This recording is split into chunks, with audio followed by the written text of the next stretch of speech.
عليكم حبايب قلبي، ازيكم عاملين ايه؟ معاكم نوجة من قناة تكات نوجة. النهارده هنعمل السمك صوابع. هنا في سلطنة عمان بيقولوا عليه صوابع. هو زي عندنا في مصر، اللي هو زي المكرونة. ماشي، بصوا شكله. بس طبعا في قشر محتاج ان هو يتعمل اهو. بس طعمه في الاكل حلو قوي.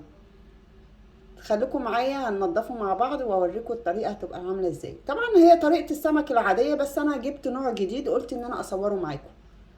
بصوا، انا بجيب السمكيه كده وانضفها كده. بصوا، ده القشر اللي بيطلع منها. بقطع هنا اهو الحاجات دي اهي. انا هنضف واحده بس معاكم وبعد كده هعيش انا بقى مع نفسي، لان هو تنظيفه صعب شويه. او انا عامه تنظيف السمك بالنسبه لي بيبقى صعب. طبعا انا بجيبه، بصوا يا جماعه، بفتحه للاخر. بحب افتحه جدا للاخر. ليه بقى؟ بحبه يبقى كله محشي، يعني معمول بالخلطه بقى وما شاء الله كله متبل وكده. دي الحاجات اللي بتبقى فيه من جوه اهي. بصوا، هي مش كتيره بس بتحتاج تنظيف كويس جدا. بصوا بقى، اللي بيحتاج تنظيف اللي هي الحاجات دي، انا مش بحب اخلي الحاجات دي فيها اهي. لازم تدعكي كويس جدا. انا عامله فرشه اهي للسمك اهو. بصوا، بيبقى سهل جدا. بصوا حبايبي فله ازاي. بصوا، بصوا من جوه. انا بحبه كده. يا حبايبي، انا رجعت لكم بعد ما غسلته كويس جدا. بصوا اهو. هنتبله مع بعض. شايله باقي الخلطه دي في الفريزر، انا طلعتها وسيحتها اهي. هتبل بيها. بسم الله. بصوا بقى، انا عشان كده بفتحه للاخر. بصوا، فبيبقى كله متبل. بصوا يا حبايبي، انا خلصت تتبيلته اهو. التبل كله ما شاء الله. وبصوا، تتبيله طعمها حلو قوي. يعني هنعمل الرز ونقليه. اهي يا حبايبي، انا حطيت حله على النار وحطيت فيها بصلايه وشويه زيت ونقلبها. انا يا جماعه مش بحرق البصله قوي عشان تديني اللون المكرمل اللي هو في رز البصل. انا بس كده، وبحط معاها ايه اللي هو التتبيله بتاعه السمك اهي. تتبيله السمك بس كده.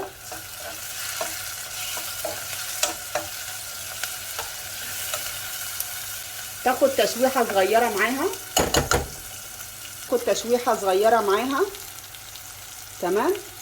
هي اللون ده عطياه عشان توابل السمك اللي هي في تتبيله الثوم. تمام اهي. هفضي بقى. انا للاسف ما عنديش رز مصري، غسلت رز بسمتي عشان احطه.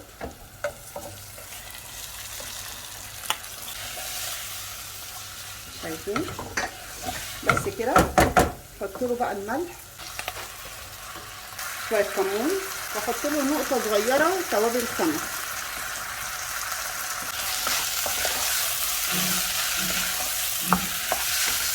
الميه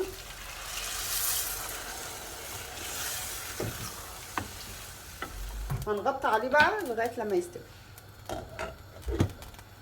عملنا السلطه. بس يا جماعه، عملنا السلطه اهي.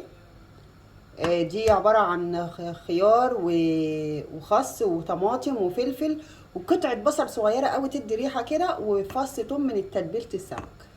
تمام. بحط عليها شويه زيت صغيرين، زيت زيتون، اي زيت عندك. تمام. بحط لها نقطه فلفل اسود ونقطه ملح.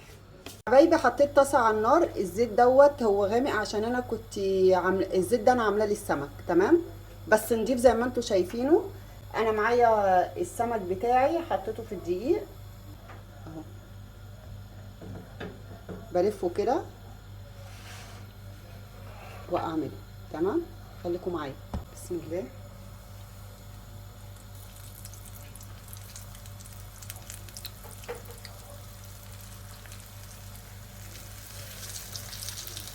بصوا حبايبي، انا ما بقلبش السمك غير لما يحمر خالص من تحت عشان خاطر ما يتهريش مني. بصوا لونه لازم يبقى كده. مش عارفه انتوا شايفين معايا ولا لا؟ اهو انا ما بقلبوش غير لما بيبقى كده. صفيه كده.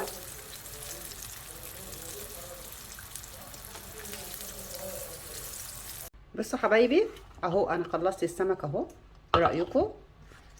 ده السمك اللي هو الصوابع. وهنا طبق السلطه بتاعنا اهو الجميل. وهنغرف مع بعض الرز. كده الوصفه بتاعتنا اهي خلصت. الرز البسمتي الحلو اللي بالبصل او الرز المصري، تمام. وادي السمك المكرونه او السمك الصوابع. لو عجبتكم الوصفه قولوا لي ايه رايكم، ولو في اي تعليق اكتبوا لي في الكومنتات، ولو عايزين اي وصفه حلوه قولوا لي عليها وانا اعملها لكم. اتمنى لو عجبتكم الوصفه ان انتوا تدعموني بلايك وتدوسوا اشتراك